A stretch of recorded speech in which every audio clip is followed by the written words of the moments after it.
السلام علیکم ورحمۃ اللہ وبرکاتہ۔ یہ ضلع جھنگ میں ڈی سی او عبداللہ خرم نیازی صاحب کا دفتر ہے، جس میں تمام کینڈیڈیٹس جمع ہیں، خواہ وہ ایم پی اے شپ کے ہوں یا ایم این اے شپ کے ہوں۔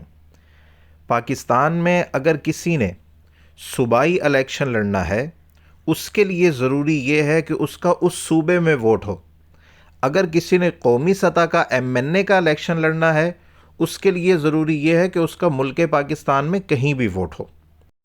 اور اس کے بعد آپ کے حلقے میں سے، آپ جہاں سے الیکشن لڑنا چاہ رہے ہیں، ایک شخص تجویز دے گا کہ میں اپنے حلقے میں سے فلاں شخص کو، فلاں عالم دین کو الیکشن لڑوانا چاہتا ہوں۔ دوسرا یہ تجویز کنندہ ہو گیا، ایک دوسرا شخص اس کی تائید کرے گا کہ واقعہ ہی انہیں لڑنا چاہیے۔ ان کے بہاف پر پھر الیکشن کمیشن کے دفتر سے ایک فائل ملے گی، وہاں پر وہ اپنے قوائف، اپنے معاملات، ساری چیزیں لکھے گا۔ وہ اپنے بھی لکھے گا اور اپنے زیر کفالت جو اس کے بچے ہیں، اس کی اہلیہ ہے، اس کی والدہ ہے، اس کے والد ہیں، ان تمام کی تمام جائیداد کا ریکارڈ لکھے گا اور ایک فریش نیو اکاؤنٹ بنوائے گا۔ اس میں فیس کو جمع کروائے گا۔ اگر اس نے ایم پی اے کا الیکشن لڑنا ہے تو اس کے لیے وہ 20,000 جمع کروائے گا۔ اگر اس نے ایم این اے کا الیکشن لڑنا ہے تو اس کے لیے وہ 30,000 فیس جمع کروائے گا۔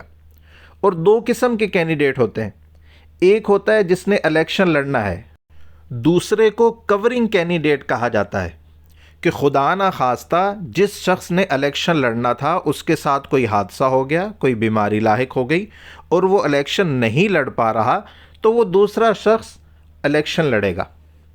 اور پھر ان ساری چیزوں کو منظم کرنے کے لیے ضلعی انتظامیہ متحرک ہوتی ہے، اور ضلعی انتظامیہ کے دفتر میں تمام کینڈیڈیٹس کو بلایا جاتا ہے۔ آر اوز کی موجودگی میں الیکشن کمیشنز کے افسران وہاں پر آ کر ان کو ضابطۂ اخلاق کے متعلق آگاہ کرتے ہیں کہ اگر آپ نے الیکشنز میں اپنے پینافلیکس لگوانے ہیں تو ان کا سائز کیا ہوگا، اگر آپ نے اپنا جلسہ کرنا ہے تو اس کا طریقہ کار کیا ہوگا، اگر الیکشن ڈے والے دن آپ نے پولنگ لگانا ہے، آپ نے باہر اپنا کیمپ لگانا ہے تو اس کی حدود اربع کیا ہوگی، اور امن و امان کے حوالے سے بھی سب کو آگاہ کیا جا رہا ہے۔